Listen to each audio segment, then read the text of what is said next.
fun. It does feel like you're walking on water, and it hurts a little bit, but when you sink, it's a lot of fun. Getting stuck and trying to get out, because it was an effort to try to get out because it took so long. It was sticky.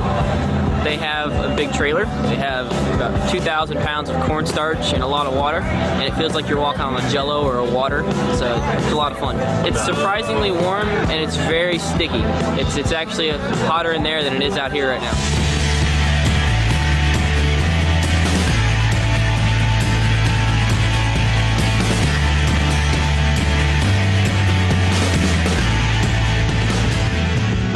Fluid mechanics class is doing this. It started, our instructor asked us, you want to do a big class project or you just want to turn in individual reports? And we were all, let's do it.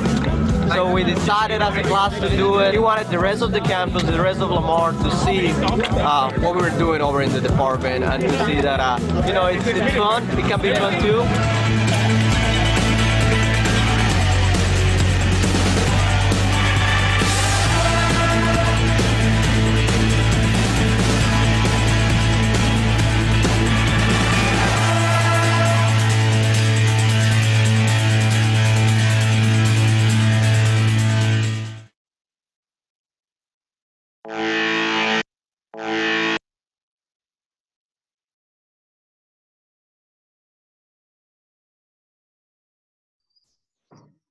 Ya, kira-kira ada yang bisa menangkap nggak atau melihat perbedaan antara fluida non-Newtonian dengan fluida Newtonian yang ditampilkan di video yang tadi?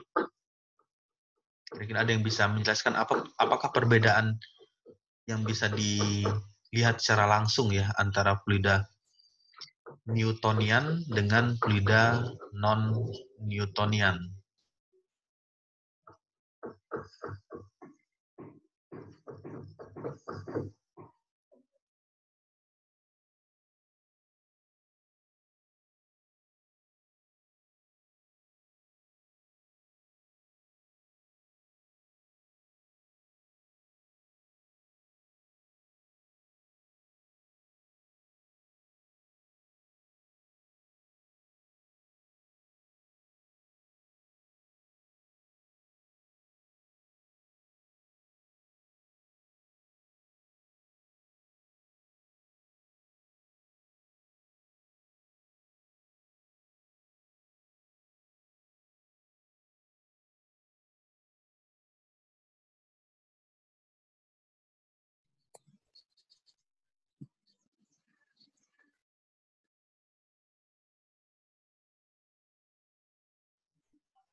Ada yang bisa menjelaskan?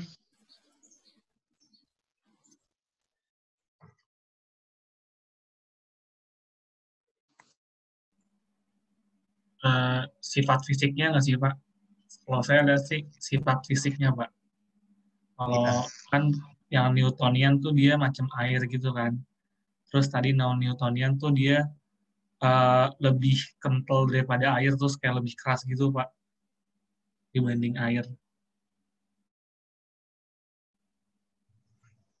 Ya, jadi bisa dilihat di video tadi ya secara sifat fisiknya untuk fluida air atau air, water, itu kalau misalnya dilihat di tadi ada yang misalnya menggerakkan atau memukulkan tangannya itu di dalam ember atau di dalam wadah itu bisa sampai mengena ke dasar dari wadah tersebut. Tapi kalau untuk fluida non-Newtonian ketika diberikan kecepatan yang tinggi atau daya dorong yang tinggi, dia tidak bisa masuk ke dalam dasar wadah tersebut. Jadi hanya di bagian permukaan.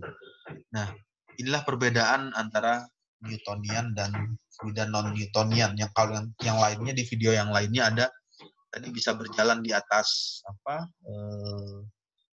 fluida non-Newtonian sambil berlari-lari atau sambil berloncat-loncat di atas fluida non-Newtonian. Sedangkan kalau misalnya itu adalah fluida Newtonian, itu tidak bisa dilakukan. Anda akan langsung masuk ke dalam fluida tersebut atau ikut tenggelam di dalam fluida tersebut. Jadi karakteristiknya secara fisik atau secara visual itu bisa dilihat antara perbedaan antara fluida non-Newtonian dengan fluida Newtonian.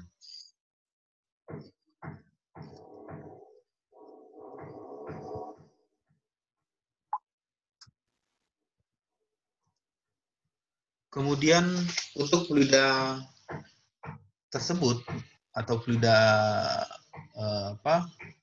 Newtonian itu umumnya dikategorikan sebagai fluida yang sifatnya bersifat incompressible,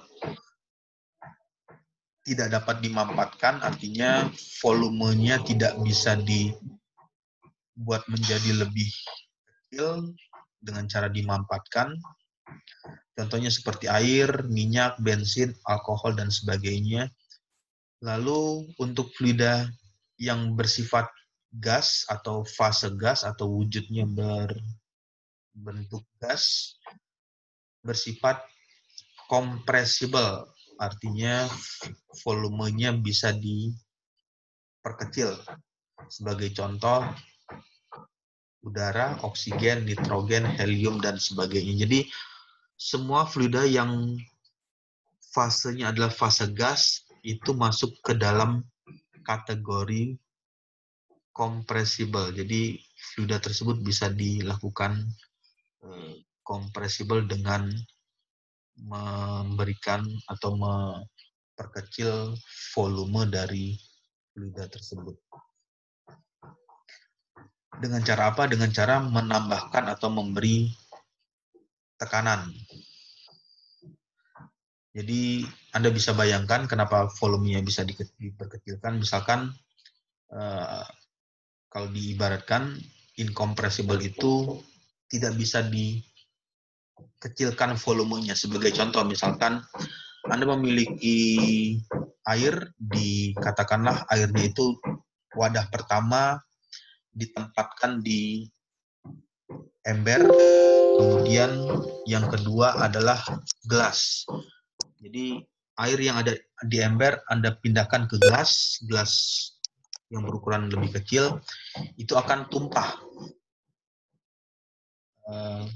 cairan tersebut atau air tersebut. Tetapi kalau gas, misalkan gas tersebut yang awalnya ada disimpan di tangki yang berukuran besar, lalu dipindahkan ke dalam tangki yang berukuran kecil, itu bisa dilakukan dengan cara compressible, artinya volumenya bisa dibuat menjadi lebih kecil. Yang awalnya disimpan di tempat yang besar, dirubah menjadi diletakkan di tempat yang lebih kecil.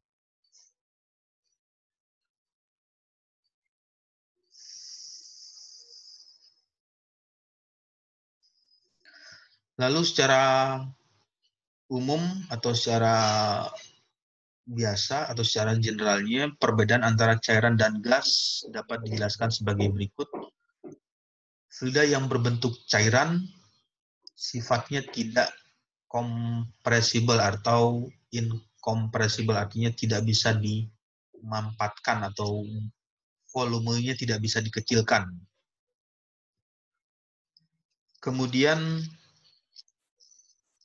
gas bersifat compressible, artinya kan gas tersebut atau bisa dipindahkan dari tempat gasnya itu berada di tempat dimensi yang lebih besar, dipindahkan ke tempat yang lebih kecil dengan cara compressible, artinya dengan cara menambahkan tekanan. Lalu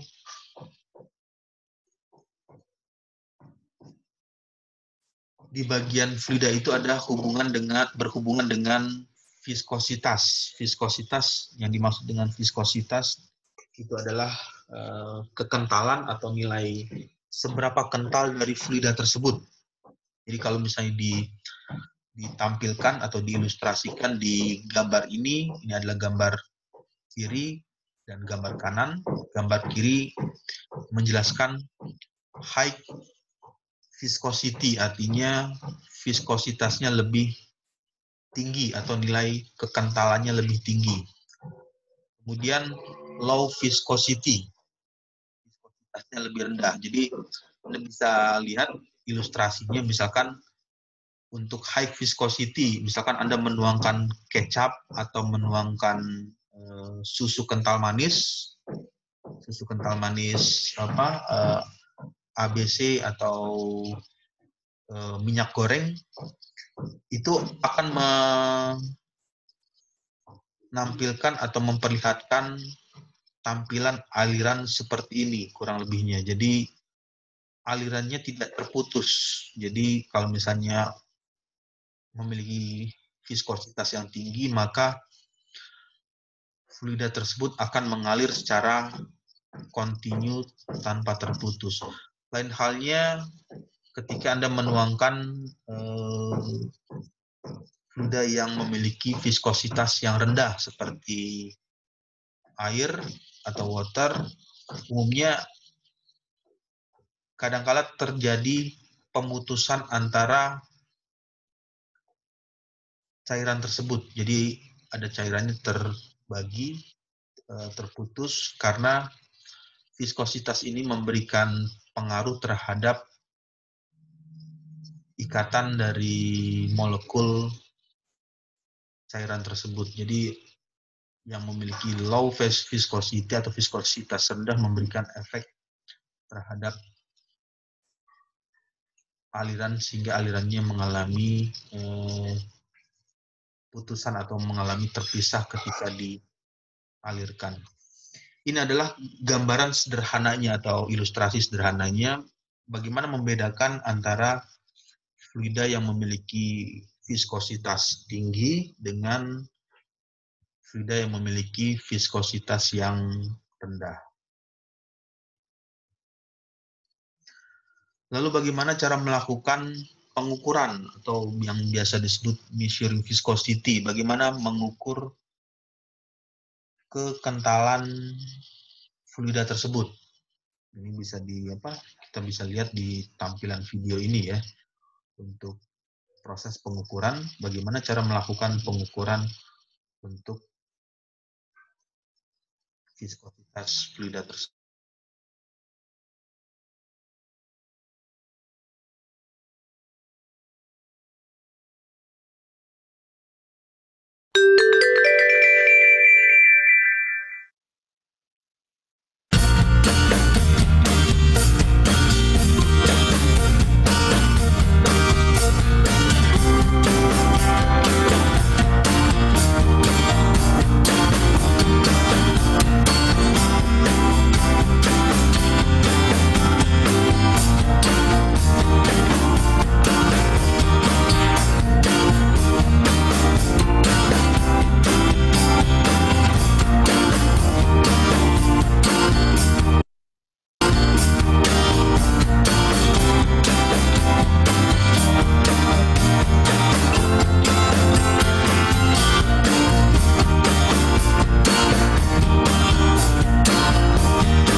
Ya, jadi bisa dilihat di video tadi ya, bagaimana cara melakukan ukuran atau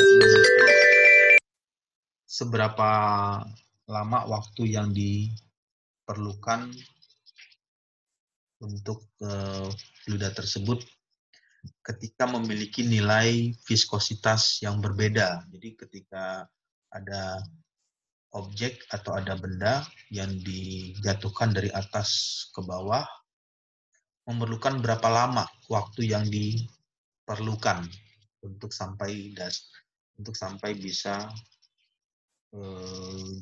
mencapai di bagian dasar wadah tersebut.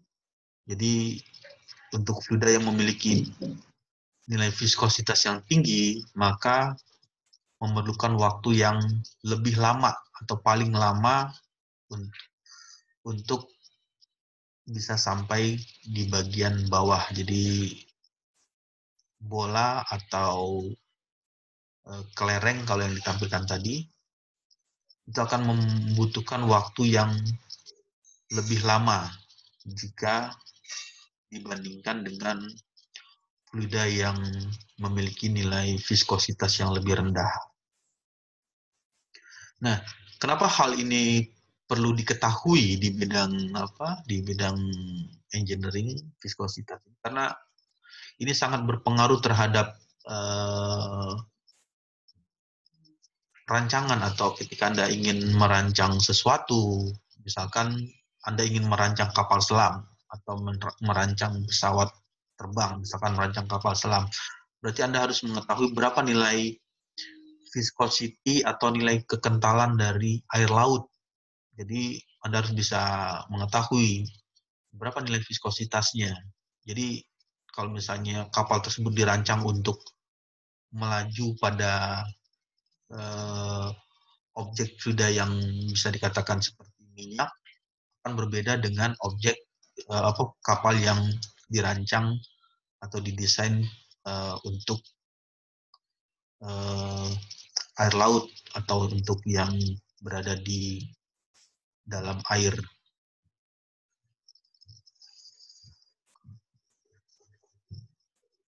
Lalu secara arti, viskositas itu bisa dipahami atau bisa diartikan sebagai, kalau misalkan Anda membuka kamus atau membuka keterangan di kamus, Anda ketik viscosity atau viskositas, nanti akan keluar artinya kurang lebih seperti ini, memiliki arti kekentalan dengan notasi mu. Jadi nanti Anda bisa lihat atau baca di e-book yang tadi. Untuk viskositas itu umumnya diartikan dengan notasi mu sebagai suatu fluida dengan ukuran kemampuannya dalam hal menahan aliran di bawah tegangan geser. Jadi ketika fluida tersebut memiliki nilai viskositas yang sangat tinggi atau high viscosity, maka kemampuannya untuk menahan tegangan geser juga semakin besar atau semakin tinggi. Kemudian viskositas kinematik. Ini bisa diartikan sebagai perbandingan antara nilai viskositas terhadap densitas atau kerapatan dari fluida tersebut. Jadi densitas ini bisa dipengaruhi oleh temperatur atau suhu yang berada di fluida tersebut.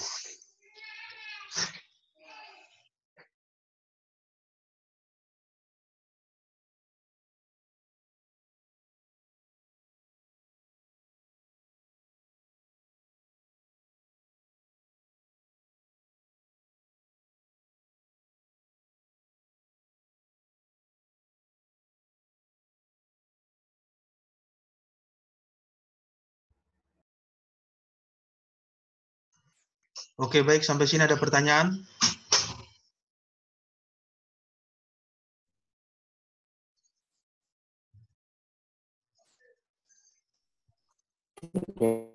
Belum ada, Pak.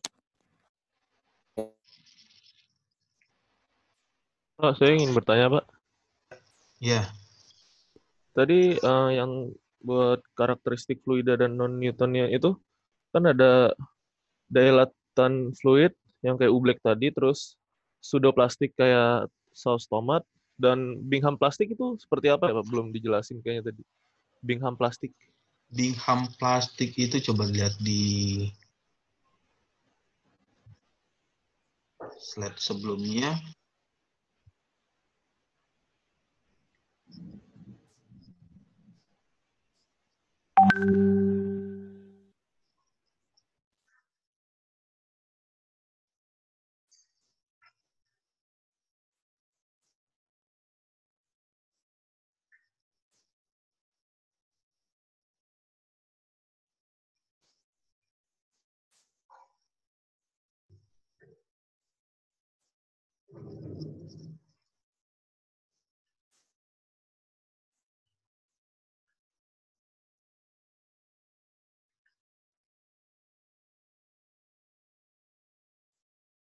Nah, ini seperti ini.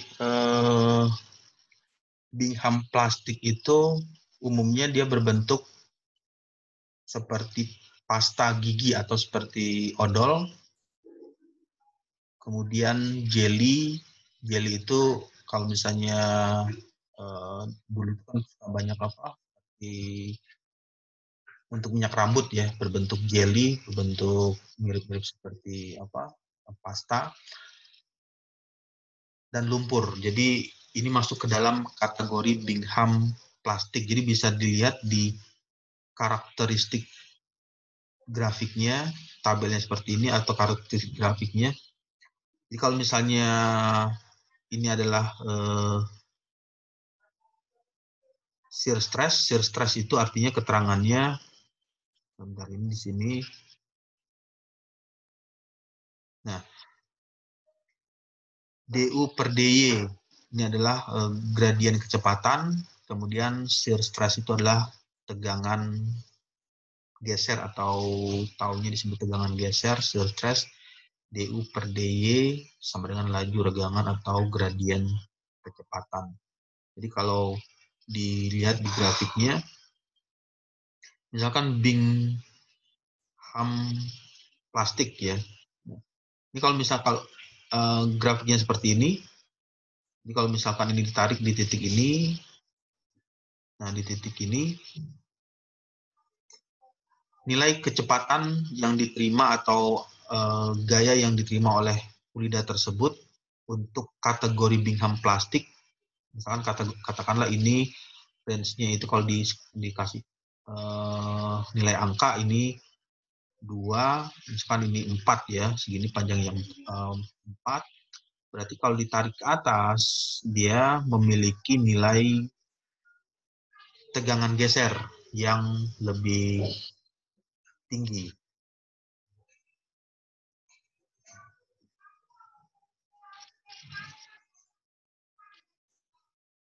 Jadi ketika mengalami gaya yang diterima oleh fluida tersebut atau memiliki kecepatan, maka dia akan mengalami perubahan. Sebagai contoh ya, misalkan Anda menggunakan odol atau pasta gigi. Misalkan odol atau pasta gigi itu disentuh dengan telunjuk. Kira-kira pasta gigi itu akan berubah lagi nggak menjadi, atau bentuk pasta gigi tersebut akan berubah lagi nggak menjadi mulus atau menjadi seperti awalnya. Nah, di sini artinya pasta itu akan ada bekas telunjuk atau ada bekas jejak telunjuk, misalnya pasta atau minyak rambut, jelly. Misalkan Anda masukkan telunjuk di situ, maka jelinya nggak akan kembali seperti seperti awalnya. Jadi sudah mengalami shear stress, artinya perubahan tegangan. Jadi dia sudah berubah ketika ada gaya yang diberikan. Lain halnya misalkan Anda menunjuk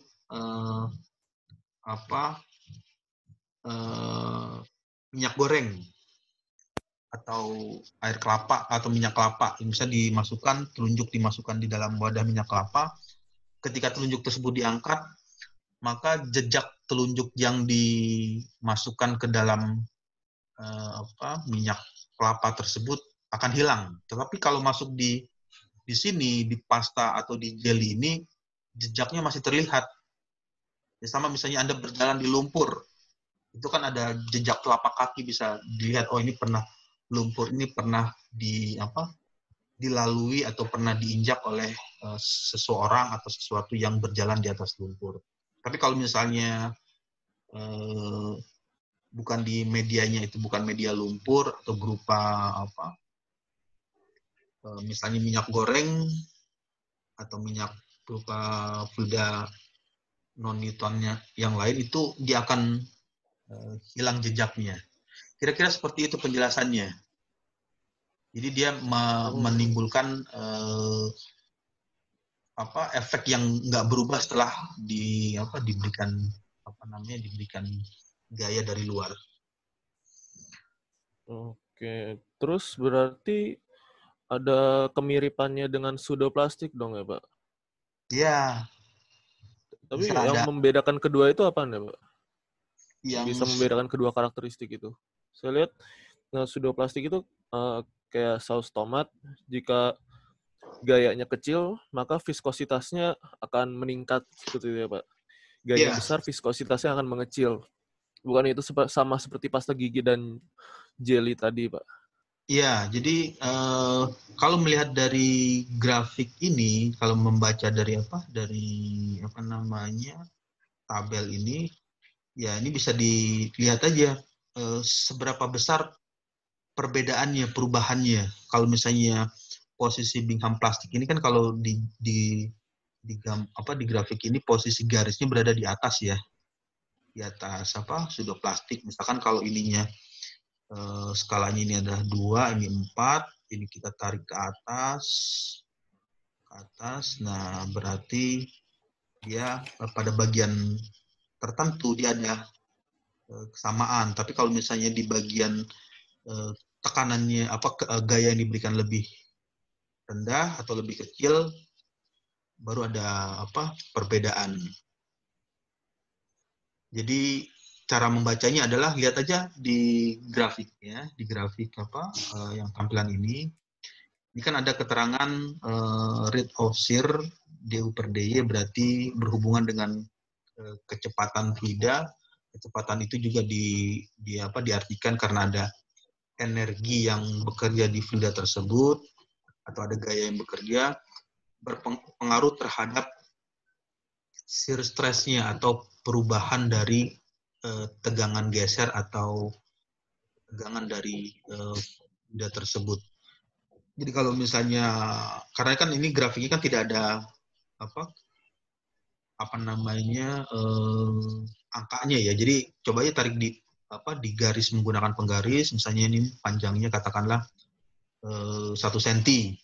Nah, jadi nanti Anda coba tarik garis ke atas, ini tarik garis ke samping, kira-kira panjang dari vertikal dengan panjang horizontal itu apakah sama? Kalau misalnya ada perbedaan berarti memberikan arti ya tadi, ini diartikan sebagai kalau misalnya energi yang diberikan besar, ini adalah memberikan arti gaya yang bekerjanya seberapa besar, kemudian ini efek dari gaya yang diterima oleh fluida tersebut.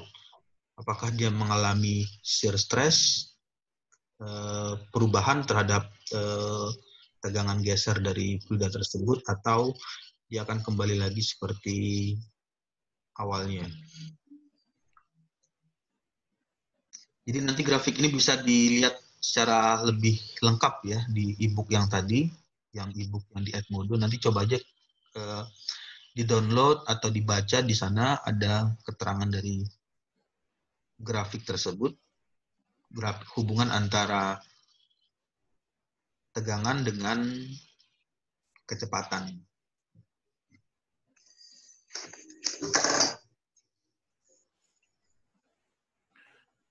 Ya, baik, Pak. Terima kasih, Pak.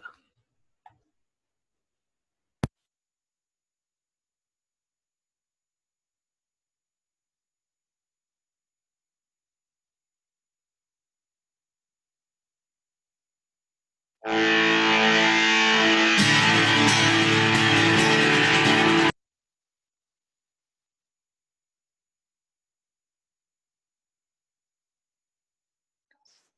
oke, baik.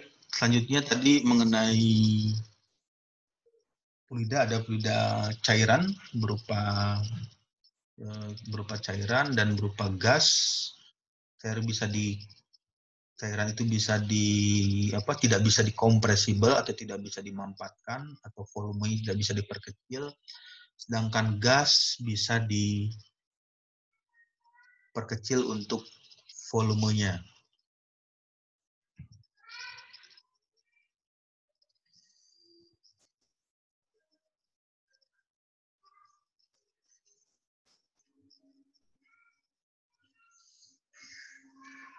Lalu di bagian ini menjelaskan mengenai sifat fisik fluida yang dipengaruhi oleh temperatur. Jadi dasarnya atau pada intinya fluida tersebut sangat berpengaruh atau sangat dipengaruhi oleh temperatur di fluida tersebut. Jadi kalau misalkan fluida tersebut menerima suhu yang lebih tinggi atau suhu yang lebih besar, maka nilai viskositasnya akan berubah menjadi lebih rendah.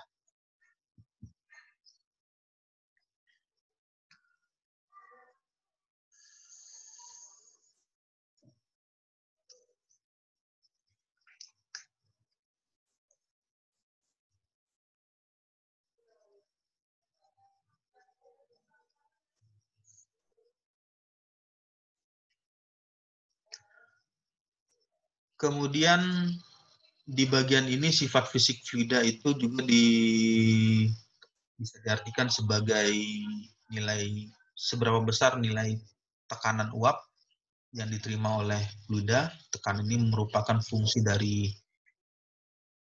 temperatur, artinya tekanan tersebut bisa dipengaruhi oleh temperatur. Jadi kalau misalkan fluida tersebut menerima temperatur yang cukup tinggi, maka dia akan menghasilkan nilai tekanan yang meningkat. Artinya temperaturnya tinggi, maka tekanan yang akan diterima fluida tersebut akan menjadi lebih besar.